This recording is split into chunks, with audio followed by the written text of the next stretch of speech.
कहानी पसंद आए तो चैनल को लाइक कीजिए और सब्सक्राइब कीजिए ताकि आपको नई स्टोरी के नोटिफिकेशन मिलते रहें। माँ, माँ, मुझे बहुत ठंड लग रही है माँ, मुझे भी अपने पास सुला लो। हाँ बेटा, आ जाओ, मैं तुमको सुला देती हूँ। तुमसे कितनी बार कहा है, ठंड बढ़ रही है, अच्छे से कवर करके रहा करो, पर मेरी तो सुनते ही नहीं, बस अपनी मस्ती में मस्त रहते हो। ऐसा कहकर टूनी चिड़िया डुग्गू को अपने पास सुला देती है। जंगल में इस बार बहुत सर्दी पड़ती है। सभी लोग दिन में बाहर आग जलाकर खड़े होते हैं और बात करते हैं। आजकल तो सर्दी बहुत पड़ रही है, सभी को अच्छे से रहना चाहिए। सही कहा, पर आजकल के बच्चे मानते कहाँ है, बस वो तो फैशन में रहते हैं। दूसरी तरफ डुग्गू जग्गू कौवा से बात कर रहा होता है। अरे जग्गू, तूने इतने सारे कपड़े क्यों पहन रखे हैं? तुझे सर्दी लग रही है क्या? अभी से बुढ़ापा आ गया तुझ पर। सर्दी में तो सर्दी ही लगती है डुग्गू, क्यों हीरो बिना घूम रहा है? तू भी कुछ पहन ले, वरना तू बीमार पड़ जाएगा। ऐसे कैसे बीमार पड़ जाऊंगा? अभी तो मैं जवान हूँ। और ऐसा कहकर डुग्गू उड़ जाता है। डुग्गू सोचता है, क्यों ना किसी को परेशान किया जाए, मजा आ जाएगा। उसे थोड़ी दूर पर मिट्टू तोता सोता दिखाई देता है। वो उस पर जाकर पानी डाल देता है। अरे, इतनी सर्दी में ठंडा पानी किसने डाला? उसे तो मैं छोड़ूंगा नहीं, जरूर किसी शैतान पक्षी का काम है ये। डुग्गू थोड़ी दूर जाकर छुप जाता है और मिट्टू की आवाज सुनकर बड़ा मजा आता है। हा हा हा, मजा आ गया। और ऐसा कहकर वहाँ से चला जाता है। डुग्गू बेटा, सर्दी बहुत हो रही है, इतना मत घूमा करो और कुछ कपड़े पहन लिया करो। कल रात को सर्दी की वजह से नींद भी नहीं आई थी तुमको। नहीं माँ, मुझे सर्दी नहीं लगती, वो तो रात को आपके बिना नींद नहीं आती, इसलिए आपके पास आ गया। ऐसा कहकर डुग्गू फिर चला जाता है। शाम को बहुत तेज हवा चल रही थी।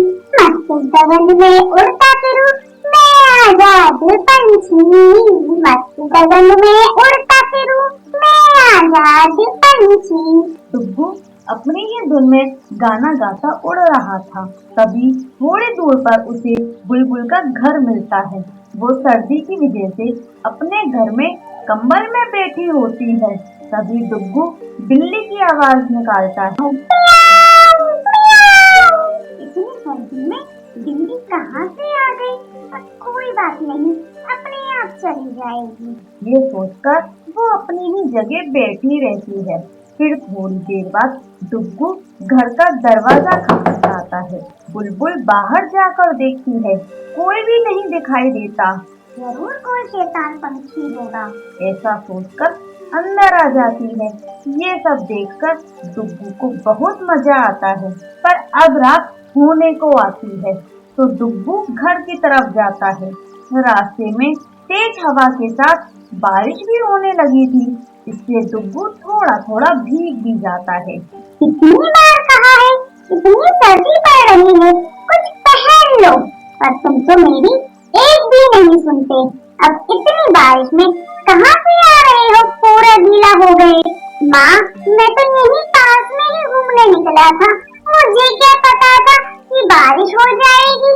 फिर ऐसा कहकर डुग्गू सो जाता है। सुबह टूनी चिड़िया डुग्गू को सोता देखकर कहती है, अरे, इसे तो बहुत तेज फीवर हो रहा है, मुझे डॉक्टर को बुलाना चाहिए। और वो डॉक्टर को बुलाती है।